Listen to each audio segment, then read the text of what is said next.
تو جو یہ بیس کیمپس کو ڈسٹروائے کرنے کی بات کر رہے ہیں وہ تو فوری طور پہ اس کا ایک ڈفرینٹ ریئیکشن ہوگا رحیم اللہ یوسفزئی صاحب. جی بالکل. دیکھیں آپ بھی گئے ہوں گے, ہم بھی کئی اس طرح کے بین الاقوامی کانفرنسوں میں گئے یا انڈیا بھی گئے. اچھا, وہاں پہ یہ بات وہ اکثر کرتے ہیں کہ جی ہم پاکستان میں کس سے بات کریں, پاکستان میں تو فوج کا کنٹرول ہے, فوج سے بات کرنی پڑے گی, باقی جو سیاسی لوگ ہیں وہ بے اختیار ہیں. اچھا, پھر ہمارے کچھ لوگ سیاسی لوگ جو ہیں انہوں نے اس نیریٹو کو مضبوط کرنے میں اپنا حصہ ڈالا ہے. یعنی ان کا ابھی جو حالیہ واقعات ہوئے, سابقہ وزیر اعظم نواز شریف نے جو کچھ کہا, اس سے تو یہی ثابت ہوا نا کہ ہم سیاسی لوگ, وزیر اعظم, ان کے پاس کوئی اختیار نہیں ہے اور سارے فیصلے ایک ادارہ کرتا ہے, وہ حکومتیں گراتا ہے, حکومتیں بناتا ہے. تو یہ ظاہر کہ نیریٹو کو مزید مضبوط کر دیا گیا, تو وہ یہی بات کرتے ہیں. اب یہ ہے کہ ہم نے اس کا جواب کس طرح دینا ہے, وہ یہ ہے کہ ہمارے ہاں سیاسی جماعتیں مضبوط ہوں, ہمارے ہاں جمہوریت مضبوط ہو, ہمارے ہاں جو ہیں وزیر اعظم وہ فیصلے کر سکیں, اور ایسا نہ ہو کہ وہ فوج سے لڑائی موڑ لے, بلکہ فوج کے تعاون سے وہ فیصلے کریں اور اس کو امپلیمنٹ کریں. اب دیکھیں نا, ابھی جو بات ہو رہی ہے, اگر فرض کریں افغانستان میں ہمارے کردار کی وجہ سے امن قائم ہوتا ہے, تو پھر جو ہمارے مسئلے افغانستان کی طرف سے ہیں اور جو انڈیا کو وہاں پہ ایک انفلوئنس حاصل ہوا ہے اور اس کی سرزمین ہمارے خلاف استعمال کر رہا ہے, تو وہ معاملہ حل ہو سکتا ہے اگر یہ بین الافغان مذاکرات کامیاب ہو گئے. جو پاکستانی ملیٹنٹس ہیں, بلوچ, علیحدگی پسند ہیں, TTP ہے, داعش ہے, اگر ان کو وہاں سے نکالا جائے, ان کے خلاف کارروائی کی جائے, کامیاب ہونے دے گا پاکستان کی اس کوشش کو. پاکستان کوشش تو بہت کر رہا ہے افغانستان کو انگیج کرنے کی, لیکن ہندوستان کو بھی تو نظر آ رہا ہے نا کہ پاکستان کیا کرنا چاہ رہا ہے. پاکستان افغانستان کو انگیج کر کے ہندوستان کے اثر رسوخ کو کم کرنا چاہ رہا ہے. ہندوستان کبھی اس کی اجازت نہیں دے گا.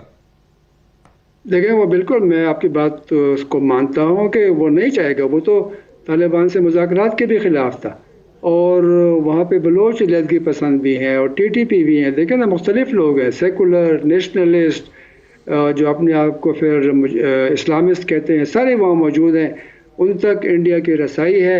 اور آپ نے کہا نا کہ TTP اور اس کے سپلنٹر گروپس کو اکٹھا کیا, حزب الحرار اور جماعت الحرار, لیکن 4 بلوچ علیحدگی پسند گروپوں کو بھی اکٹھا کیا گیا اور انہوں نے ایک محاذ بنایا اور وہ مل کر حملے کرتے ہیں. یہ جو کراچی میں اسٹاک ایکسچینج کے اوپر حملہ ہوا, گوادر میں جو ہوٹل کے اوپر ہوا, کراچی میں جو چائنیز قونصلیٹ پہ, یہ انہوں نے چاروں گروپوں نے مل کر کیے ہیں. تو یہ بھی انہوں نے ایک کام کیا ہے کہ ان کو اکٹھا کر دیا ہے, ان کو مضبوط بنانے کی کوشش کی ہے. پھر ایران کا بھی اس میں ایک رول ہے, اور ابھی تو ہماری حکومت کھلے عام کہتی ہے کہ ایران میں بھی بلوچ علیحدگی پسندوں کے ٹھکانے ہیں. تو ہمیں یہ ٹھکانے جو ہیں ایران میں ہیں, افغانستان میں, ان کو ختم کرنے کے لیے مزید سفارتی کوششیں کرنی پڑیں گی. پھر اس کے علاوہ کشمیر میں ظاہر ہے وہاں کی جو پاپولیشن ہے وہ ناراض ہے انڈیا سے, ڈس افیکٹڈ ہے, لیکن یہ ہے کہ میرے خیال میں وہ چاہتے ہیں ٹھیک ہے کہ وہ سیاسی.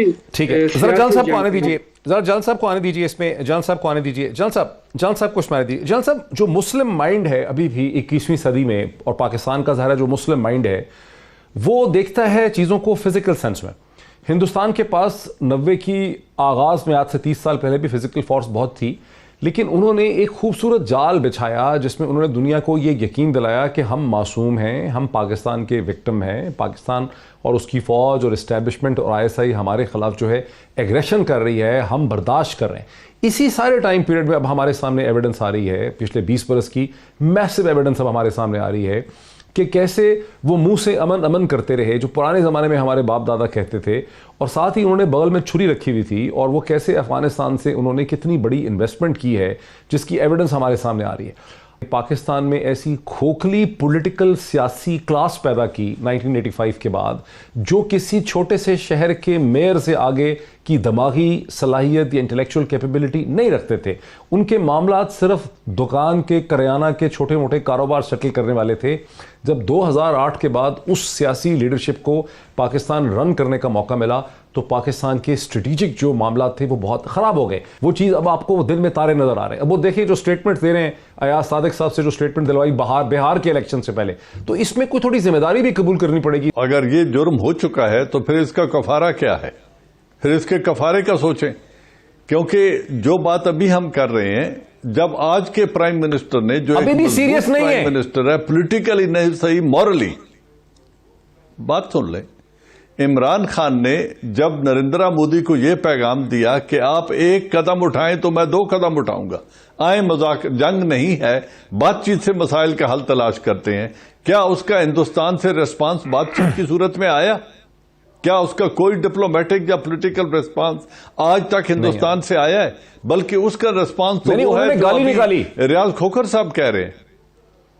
That's what I am seeing کہ انہوں نے گالی دی، پھر انہوں نے کشمیر کے اوپر اگر زیرو ٹالرنس ہے اور اگر offensive defensive low intensity conflict اور ٹیررزم کرنی ہے اور وہ اب اعلانیہ وہ جنگ ہمارے اوپر ویج کر چکے ہیں، تو کیا اب ہم کسی نیریٹو کے منتظر ہوں گے؟ نیریٹو بیچے نہیں جاتے. افغان جو ریزسٹنس فورسز ہیں انہوں نے اپنے نیریٹو کی وجہ سے کامیابی حاصل نہیں کی 1,40,000 ٹروپس کے اگینسٹ، دنیا کی موسٹ ماڈرن آرمیز کے اگینسٹ. انہوں نے اپنے ریزالو سے کامیابی حاصل کی ہے. ہندوستان جب نیریٹو بیچتا رہا ہے جس کی آپ بات کر رہے ہیں، وہ with the absence of evidence بیچتا رہا ہے. ہم ایویڈنس کے ساتھ جا رہے ہیں. ہم کلبھوشن یادو جیسا مونکی پکڑ کے اپنے پاس بٹھا کے اس کی کنفیشن سٹیٹمنٹس لے کے جا رہے ہیں. ہم بینک کی ٹرانزیکشنز کا ریکارڈ لے کے جا رہے ہیں. ہم تو ان کو رنگے ہاتھوں ایویڈنس لے کے دنیا کے پاس جا رہے ہیں، لیکن پھر بھی دنیا یہ ایویڈنس نہیں مانے گی باوجود، and we all know it. دونوں محترم مہمان بھی جانتے ہیں، ہمارے ویورز بھی جانتے ہیں کہ ہماری پذیرائی کیوں نہیں ہوگی. جب ایویڈنس کے باوجود پذیرائی نہیں ہونی تو پھر کیوں نہیں ہوگی، اسی کا تو مسئلہ ہے. اور کیا کرنا ہے اس پہ مزید بات کرتے ہیں ایک بریک کے بعد. میرے ساتھ رہیے ناظرین، دلچسپ اور بہت اسی حاصل بحث ہے، اس کو جاری رکھتے ہیں ایک بریک کے بعد. ریاض کھوکھر صاحب کی طرف آتا ہوں. ریاض کھوکھر صاحب دیکھیں، جان صاحب تو ایک بہادر آدمی کے طور پہ توپ، گولا اور بندوق اور بہادری اور ڈٹرمنیشن کی ٹرمز میں بات کر رہے ہیں. میں آپ کو یہ یاد دلاؤں گا کہ پاکستان میں 2008 کے بعد ایک ایسی لیڈرشپ آئی جو در حقیقت جس قسم کی پاکستان کے چیلنجز تھے ان کو سمجھنے سے بالکل یعنی وہ ناقص تھی، وہ سمجھ نہیں سکتی تھی. اس کے کیپیبلٹی میں، یہ ریلم آف پاسبلٹی میں تھا ہی نہیں جس قسم کی لیڈرشپ جو ہے سیاسی پاکستان میں آ کے فیصلے کرنے لگ گئی کہ اتنا بڑا ایک ملک 200 ملین کا، اس کے nuclear country, one of the important Muslim country, Hindustan جیسا دشمن، تو وہ ان پیچیدہ مسائل کو سمجھنے میں بالکل ناکام ہو گئی. اور ابھی جو انڈین اسٹیبلشمنٹ ہے، مجھے یہ لگتا ہے as a serious student of federation کہ ہندوستان کی اسٹیبلشمنٹ واز ویری کلیور. انہوں نے بڑا انویسٹ کیا، انہوں نے سمجھا کہ یہ بڑے کمزور لوگ ہیں. ابھی میرے ہاتھ میں ایک ہندوستان کے ایکس ایمبیسڈر ہیں وویک کاجو، جن سے یقینی طور پہ آپ واقف ہوں گے، افغانستان کے حوالے سے رہے ہیں. انہوں نے وائر میں ایک پیس لکھا ہے، وائی پاکستان's dossier on Indian terrorism is ultimately a damn squib. اس میں ان کا سینٹرل آرگومنٹ یہ ہے کہ جی نریندر مودی نے تو طاقت میں آنے کے بعد، پاور میں آنے کے بعد پاکستان کو بڑی سچے دل سے، سنسیئرٹی سے انگیج کرنے کی کوشش کی. وہ لاہور میں نواز شریف صاحب کی شادی پہ آ گئے، لیکن اس کے بعد پاکستان کی فوج نے پٹھان کوٹ کر دیا. جب ہم اس کو غور سے دیکھتے ہیں تو مجھے یہ چیز سمجھ آتی ہے کہ اس پورے ٹریلر کا بنیادی مقصد یہ تھا کہ نواز شریف، جن کو ظاہر معاملات کی انڈرسٹینڈنگ نہیں تھی، ان کے اور ان کی ملٹری اسٹیبلشمنٹ کے درمیان میں شدید قسم کے شکوک جو ہیں وہ پیدا کیے جائیں. اور نواز شریف صاحب نے اس کے بعد یہ سوچا کہ میں کوئی ماؤ زے تونگ یا انور سادات ہوں اور میں کوئی ہسٹری کا بڑا رول ادا کرنے والا تھا وہ شادی میں بلا کے اس کو مودی کو، اور میری فوج نے میرا راستہ روکا ہے. تو وہ اتنے کلیور ہیں. This is what I am putting to you. تو اس قسم کی لیڈرشپ کے ساتھ آپ کیسے چلیں گے آگے sir? Very good point. I made look at the options you have today. اور جو ان کی جو نئی پود ہے وہ ان کے بارے میں بھی میں کچھ زیادہ نہیں کہنا چاہتا، but we know what their limitations are. سوال دیکھیے، بات یہ ہے، آپ ڈپلومیسی میں ہم پوری کوشش کر رہے ہیں. آپ کے ایمبیسڈر جو ہیں یو این میں، جنیوا میں، ہر جگہ جہاں بھی ہیں دے آر ایکٹیو. مگر یہ کام صرف ایمبیسڈروں سے نہیں ہوتے. پرائم منسٹر کو چاہیے جہاز پکڑے اور جا کر جناب ایٹ دا ہائیسٹ لیول لوگوں سے ملاقات کرے. فارن منسٹر کو چاہیے. آپ مجھے یہ بتائیے کہ فارن منسٹر اس وقت پچھلے